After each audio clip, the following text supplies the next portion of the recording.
اعوذ باللہ من الشیطان الرجیم بسم اللہ الرحمن الرحیم الحمد للہ رب العالمین وصلی اللہ علی محمد وآلہ الطاہرین اللہم صل علی محمد۔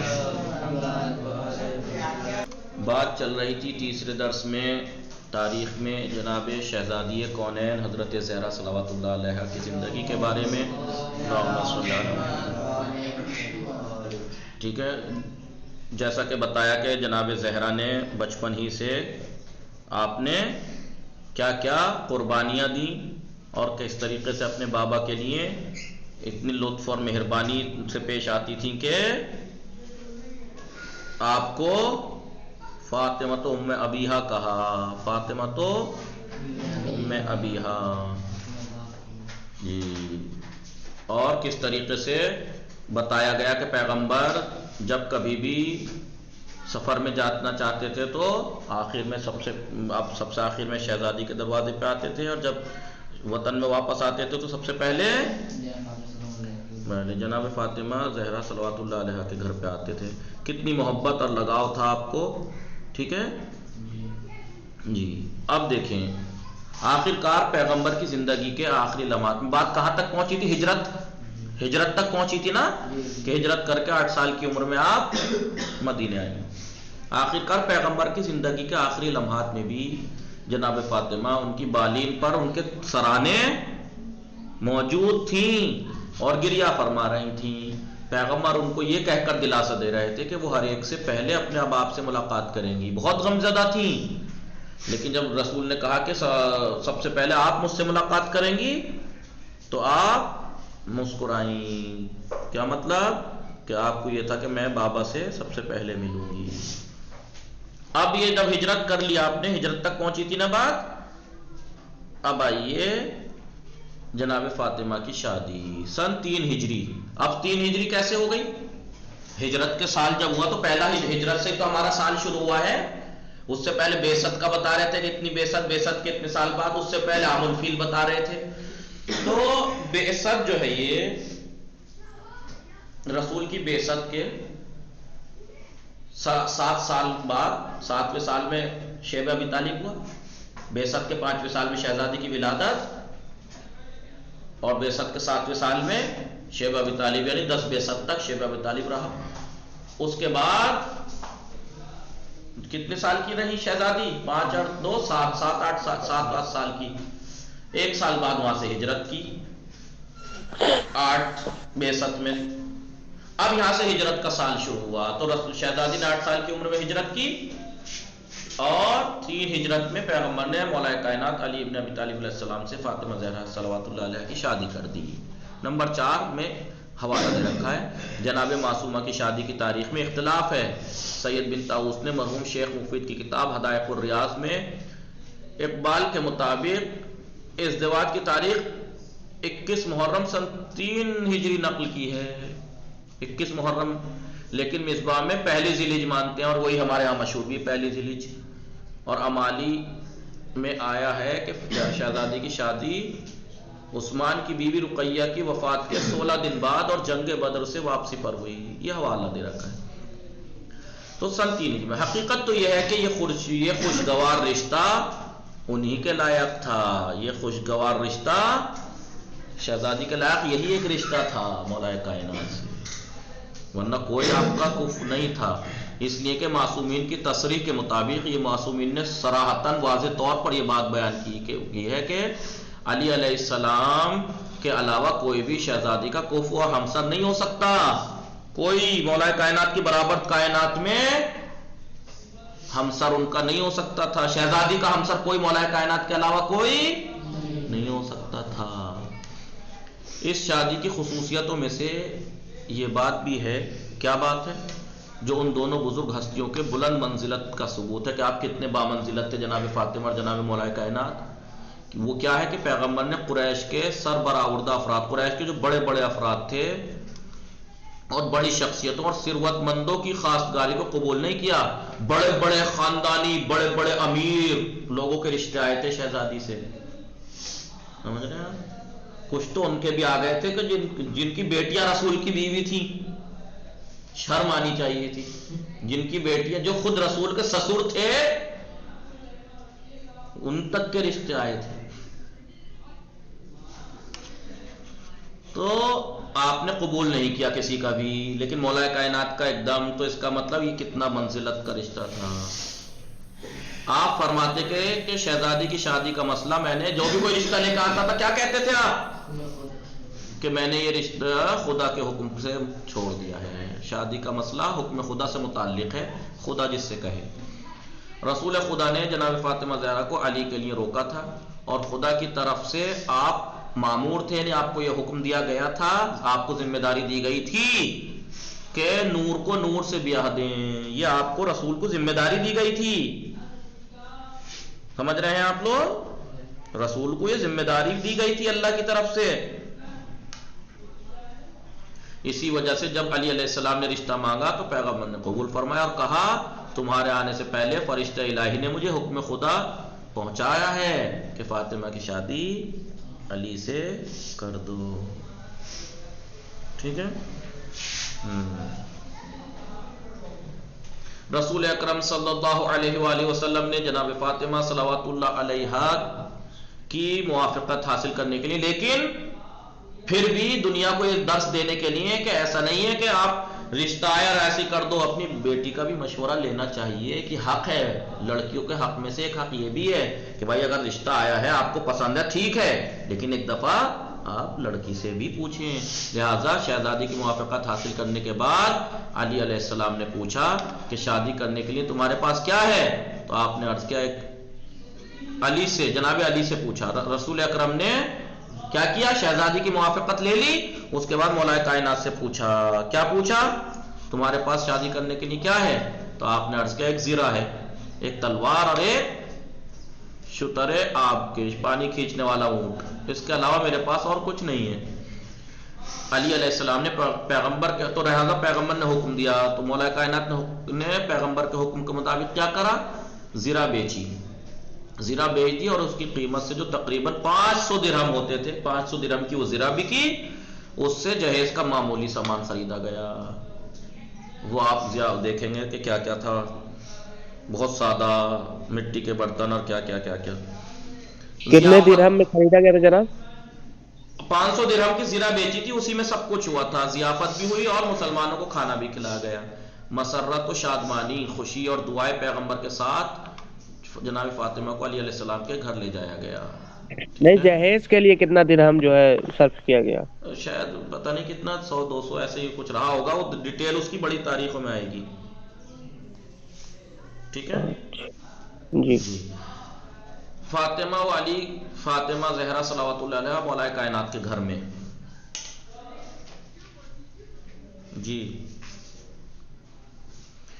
جناب فاطمہ زہرا سلام اللہ علیہا باپ کے گھر سے، شوہر کے گھر اور مرکز نبوت سے مرکز امامت یعنی نبوت کے گھر سے مرکز ولایت میں منتقل ہو گئیں.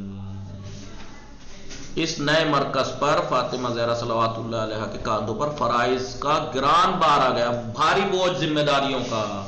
آپ چاہتی تھیں کہ اس مرکز میں ایسی زندگی گزاریں جو ایک مسلمان عورت کے لیے مکمل نمونہ بن جائیں، تاکہ آئندہ زمانے میں ساری دنیا کی عورتیں آپ کے وجود اور آپ کی روش میں، آپ کے طریقے میں حقیقت و نورانیت اسلام دیکھ لیں کہ کیسا اسلام کیا ہے. ٹھیک ہے جی. لہذا گھر کے محاذ میں، محاذ یعنی ایک طرح سے جیسے جنگ کا محاذ ہوتا ہے، ایسی گھر کے محاذ میں جناب فاطمہ کے کردار کے تمام پہلوؤں کو پیش کرنے کے لیے ایک مفصل کتاب کی ضرورت ہے. ایک نہیں، یعنی کتنی کتابیں لکھی جا سکتی ہیں کہ آپ نے کیا کیا، کیسا کیا. ٹھیک ہے.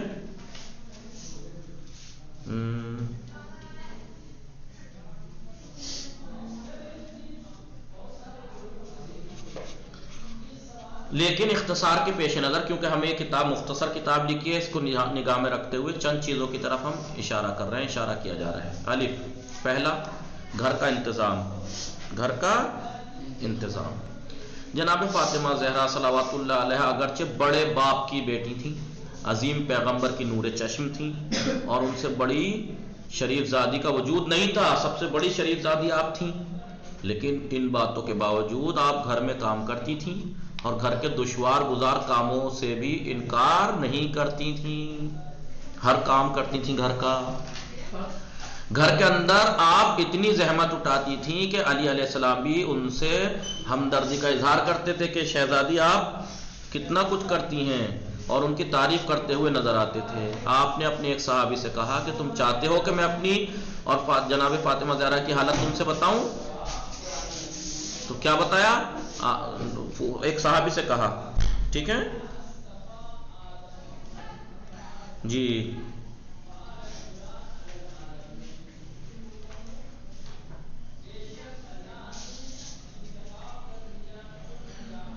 خوب، آپ گھر کے لیے اتنا پانی بھر کر لاتی تھی کہ آپ کے جسم پر مشق کا نشان پڑ جاتا تھا۔ آپ سوچئے کہاں شہزادی ایک نبی کی بیٹی اور کہاں یہ کام نشان پڑ، اور اس قدر چکیاں چلاتی تھی کہ ہاتھ میں چھالے پڑ جاتے تھے جی۔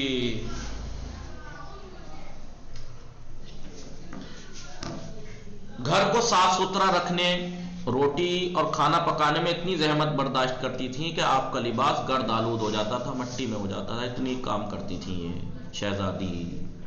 تو اب یہ بتائیے کہ اگر ہم مسلمان ہیں تو ہمارا لڑکیوں، اگر لڑکیاں ہیں تو ان کا نمونہ یہ دنیاوی عورتیں ہوں گی یا شہزادی ہوں گی؟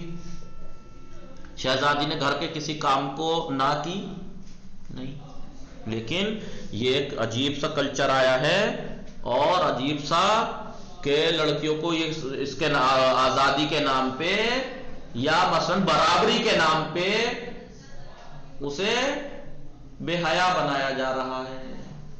کیا شہزادی کا مرتبہ کم ہے؟ شہزادی کی دنیا کی کائنات کی سب سے عظیم عورت ہیں، تو کیا ایسا کچھ کیا جو آج کل کی عورتیں کر رہی ہیں، جو یہ سوچ رہی ہیں کہ میں اپنا نام کمانے کے لیے ایسا کروں ایسا کروں؟ کیا انہوں نے گھر میں رہ کے نام نہیں کمایا ہے؟ یا چلیے اسلام نے اجازت دیا پڑھیے، پڑھنے کی باقاعدہ سب کے لیے کہا گیا، اس میں اجازت وہ یہ قید تو لگائی نہیں گئی ہے کہ گہوارے سے لے کر قبر تک علم حاصل کرو، تو اس میں کہا گیا وہ لڑکوں کے لیے ہیں، یہ نہیں، لڑکیوں کے لیے ہیں، سب کے لیے ہیں، لیکن اپنی اپنی ذمہ داریاں بھی ایک ہیں۔ یہ شہزادی نمونہ ہونا چاہیے، آئیڈیل ہونا چاہیے، ٹھیک ہے۔ یہ مثلا یہ پڑھا دیا گیا کہ بھائی ٹھیک ہے گھر کا کام ہے، میں ہی کیوں کروں، مثلا نوکرانی لگاؤ میرے لیے، تو عورت کے کاموں کو جہاد سے جتنا برابر یا جہاد کی چھوٹ عورت کو کیوں دی گئی ہے؟ اسی لیے تو۔ لیکن اگر آج کل اگر ایسا کر رہی ہے مجھے تو نوکرانی لا کے دو، مجھ سے نہیں ہوتا یا میں نہیں کر رہی، تو ثواب کس کا کم ہو رہا ہے جی۔ جناب سیدہ صلوات اللہ علیہ نے گھر کو علی اور اپنے بچوں کے لیے مرکز آسائش بنا دیا تھا، ٹھیک ہے، علی کے لیے اور اپنے بچوں کے لیے آسائش کا مرکز تھا شہزادی کا گھر، اس حد تک کہ جب علی علیہ السلام پر رنج و غم، دشواریاں، سختیاں اور بے سر و سامانیوں کا حملہ ہوتا تھا، بڑی مصیبتیں ہوتی تھیں، تو آپ کے گھر آ جاتے تھے اور تھوڑی دیر تک جناب فاطمہ سے گفتگو، آپ گھر آ جاتے تھے اور شہزادی سے گفتگو کرتے تو آپ کے دل کو اطمینان محسوس ہونے لگتا تھا۔ امام جعفر صادق علیہ السلام فرماتے ہیں کہ علی علیہ السلام گھر کی ضرورت کے لیے لکڑی اور پانی مہیا کرتے، گھر میں جھاڑو دیتے، اور فاطمہ چکی پیستی اور آٹا گوندھ کر روٹی پکاتی تھیں۔ تو عورتوں کے لیے اگر شہزادی ہیں تو مولائے کائنات مردوں کے لیے بھی تو ہونے چاہیے، ٹھیک ہے۔ عورت کا یہ ہے کہ وہ عورت گھر کا کام کرتی ہے، مرد باہر کے، تو کیا عورت کا ہاتھ نہیں بٹا سکتے؟ لیکن آج کیا ہے، ہماری آج کل کی عورتیں کیا دیکھیں گی، بہو جو ہے وہ سب کچھ کرے، بیٹی کو جو ہے وہ نوکرانی لا کے دے داماد، اور خود بھی کام کرائے ہیں؟ داماد اگر بیٹی کا ہاتھ بٹا رہا ہے کام میں، واہ کتنا اچھا داماد ملا ہے، اور اگر بیٹا بہو کے کام میں ہاتھ بٹا دے تو بیوی کا غلام، تو یہ فکر کب بدلے گی؟ کیا مولائے کائنات اور شہزادی کی زندگی ہمارے لیے آئیڈیل نہیں ہونی چاہیے؟ ہمارے لیے یہی آئیڈیل ہیں، نہ کہ یہ ارے ادھر ادھر کے پشچمی غربی جیسے امریکہ، لندن، ان لوگوں کے، یہ لوگ آئیڈیل تھوڑے ہو سکتے ہیں ہمارے آئیڈیل یہ ہیں، مولائے کائنات دیکھیے جھاڑو دیتے تھے، کام کرتے تھے گھر کا، تو گھر کے کاموں میں بیوی کا ہاتھ بٹانا یہ غلامی تھوڑی ہے بیوی کی، یہ محبت ہے، یہ ذمہ داری ہے کہ آپ کی بیوی اب ہم یہ سوچتے ہیں کہ دن میں نکل گئے کام کرنے، دن بھر بس ہماری ذمہ داری ختم، اور یہ تو کرتی کیا ہے گھر میں، اتنا سا کام بھی نہیں کرتی ہے، تو کس نے کہا گھر میں کام نہیں کرتی؟ ایک دن کے لیے کام جو ہے وہ ایک دن مرد کر کے دیکھے گھر کا، پتہ لگ جائے گا کتنا کام ہوتا ہے اور کیا کام ہوتا ہے، فرصت تک نہیں ہوتی ہے۔ تو کتنا اچھا ہو کہ مرد ہے اپنی بیوی کا ہاتھ بٹائے، ٹھیک ہے، کھانا نہیں بنا سکتا تو سبزی تو کاٹ سکتا ہے، مدد تو کرا سکتا ہے، جھاڑو لگا سکتا ہے، صاف صفائی میں ہاتھ بٹا سکتا ہے، یا بیوی کھانا بنا رہی ہے تو بچے کو کھلا سکتا ہے، نہیں جی بچے بھی بیوی سنبھالے گی اور کھانا بھی بنائے گی اور کھانا ٹائم پہ چاہیے، تو یہ ظلم نہیں ہے؟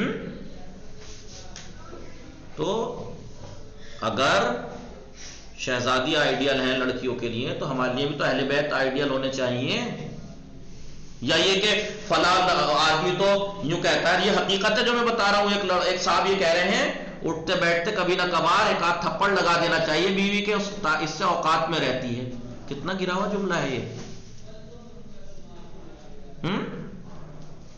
کتنا گرا ہوا جملہ ہے یہ، کہ اس ایک صاحب کہہ رہے ہیں، میرے سامنے مجھ سے ہی کہا تھا اتفاق سے کہ بھائی کبھی نہ کبھی ایک آدھ دن چھوڑ کے ایک آدھ تھپڑ لگا دینا چاہیے، اوقات میں رہتی ہے بیوی۔ اب آپ یہ کہیے کہ یہ غلط ہے نا یہ بات سکینہ جی، کلثوم فاطمہ، غلط ہے نا یہ بات؟ بہت ہی غلط بات۔ ہاں فہیم صاحب آپ بتائیے، غلط بات ہے یہ جی؟ پھر تو وہ اپنے گھر چلی جائے گی، وہ رہے گی نہیں شوہر کے گھر۔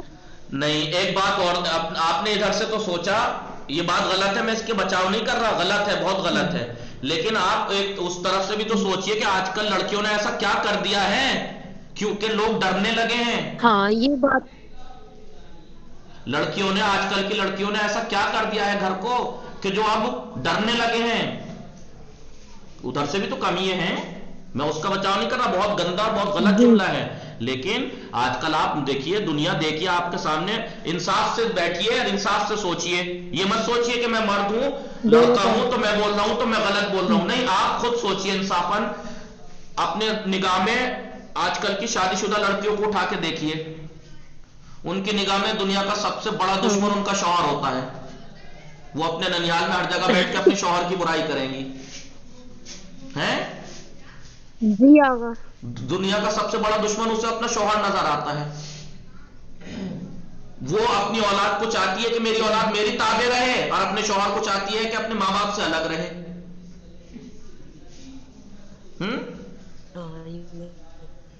ٹھیک ہے؟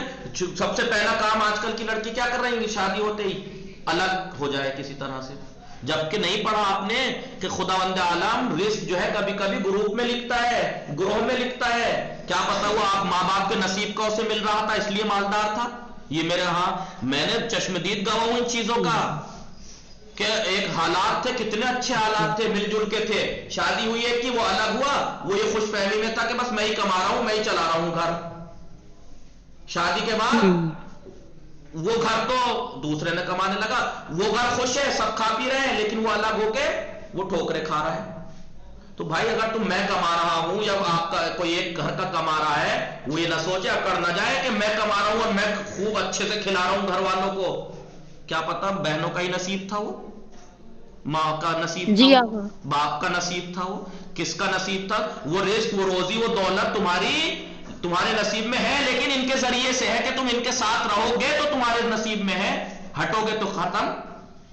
وہ میں نے دیکھا ہے یہ تو بات، اور یہ میں نے پڑھا بھی ہے کہ خداوند عالم کبھی کیا بہت سی دفعہ ایسا ہوتا ہے کہ رزق اکٹھا لکھتا ہے، مطلب پورے گھر کا نصیب لکھا ہے اتنا ہے، لیکن اگر ٹوٹ جائیں گے تو نہیں ملے گا، ٹوٹ جائیں گے تو نہیں ملے گا۔